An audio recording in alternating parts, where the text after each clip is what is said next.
Greetings, ladies and gentlemen, and welcome to my review of the death battle between Balrog and TJ combo. For those of you that are new to these reviews, I focus less on the animation and humor of death battle, and instead focus on the research and critical analysis. You see, I wish to improve my own research and critical analysis capabilities, and these prediction and review videos are a perfect way for me to do so. This video will consist of me going over what I got wrong in my prediction, what I got right, and then what I learned. Let's begin. First, what I got wrong. TJ won the fight. I was not surprised by this in the least. I knew this match was pretty much 50-50, and all it would take for me to get it wrong was a single miscalculation, and that's exactly what happened. I decided to put my money on Balrog because I thought they were even in base stats and that it would come down to who had the larger number of small advantages, which was Balrog. Unfortunately, the reality was that TJ had the edge in base stats, and that is worth more than all the small advantages combined. To give you an idea of what I'm talking about, in death battles certain attributes are more significant than others for deciding a winner. The qualities that matter the most, or the high priority attributes, are things like strength, speed, durability, and firepower. These are defined as the attributes that directly decide how effectively a character can kill or avoid being killed. Since this is death battle, these are the attributes that matter the most. A character who has the edge in all four of these categories almost always wins. There are some exceptions, but the vast majority of the time, these attributes decide who wins in death battle. However, if two combatants are simply too evenly matched in these categories, then one must look at their secondary characteristics. These are the attributes that do not directly improve a character's ability to kill or avoid being killed, instead they indirectly help.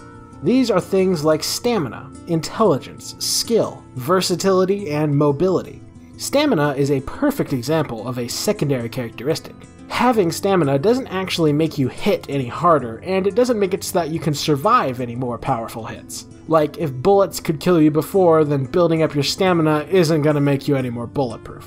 However, in a close enough match where the fight gets dragged out, stamina can play a pretty major role. Same goes with the rest of these. They do provide advantages, they just don't directly boost your power or your durability. Then there's tertiary characteristics.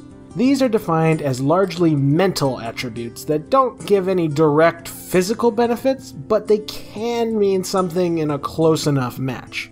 These are things like experience, willpower, and composure. While these individual categories can mean more in specific contexts, generally speaking, they don't really mean much.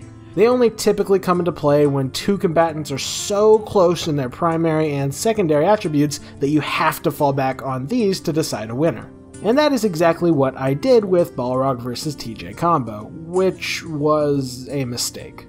Let's go through my thought process when analyzing this matchup. Starting with the primaries, I thought that Balrog had the edge in strength, that they were tied in durability, and that TJ had the edge in speed. Firepower wasn't really applicable for this matchup.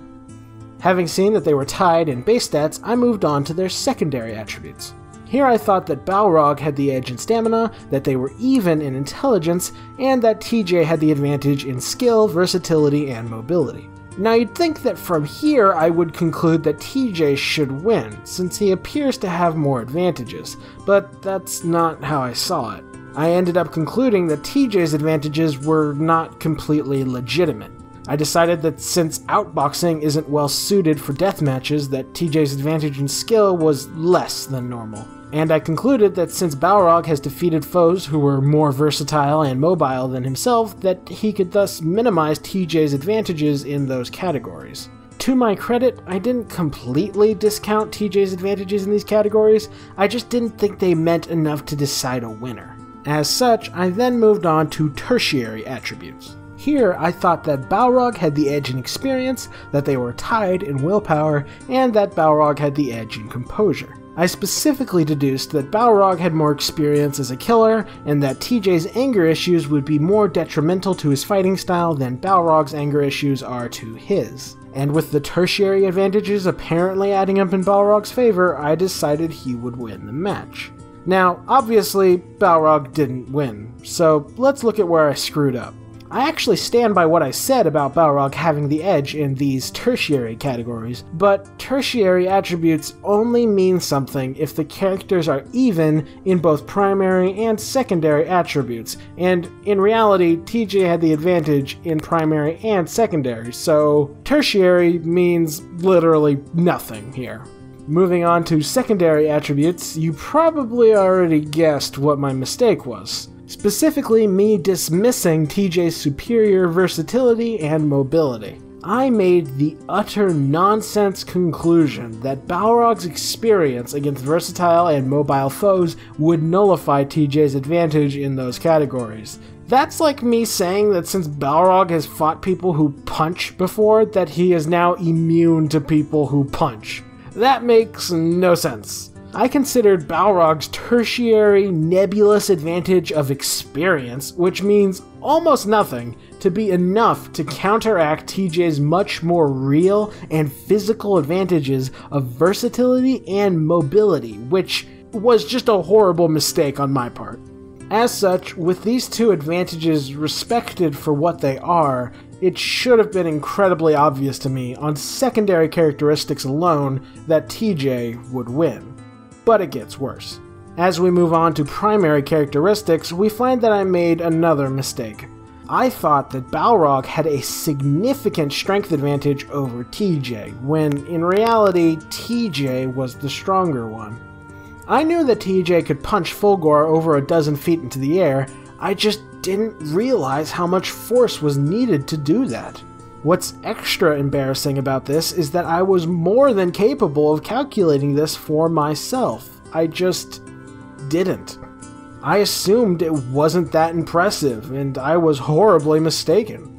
So, with the stats appropriately repaired, we discover that while Balrog can hold his own with TJ in terms of durability, he is surpassed in both strength and speed. Which is enough right there to show TJ was going to win. Throw in his superior skill, versatility, and mobility, and this is a very clear-cut win for TJ Combo. Now for what I got right. Despite its flaws, I am still rather pleased with my research and analysis in this match. I didn't find every single feat the characters had, but I found all the ones that matter, which is enough for me. And I am also still rather pleased with my investigation into boxing and its various styles, and I rather enjoyed sharing that knowledge with you guys. Now for what I learned. There were two primary lessons in today's episode. First was that I need to brush up on my physics calculations so that I can more effectively judge the capabilities of characters I research. The second lesson was that I need to remember the priority order for character attributes so as to avoid placing more importance on things like experience and composure than they are due. These are both very manageable goals that I am certain I am capable of achieving, and I look forward to applying these lessons in the future. That's everything I learned, which means we've reached the end of the video. I hope you guys enjoyed this fantastic death battle. The animation and thematics were on point, and the combatants were so evenly matched that I had no clue who was going to win. That's the kind of death battles I like to see. And of course, I hope you guys enjoyed my little review here. With all that said, I'm gonna go ahead and sign off. Like if you enjoyed the video, comment if you got something to say, subscribe if you want to see more, and as always, have a fantastic day.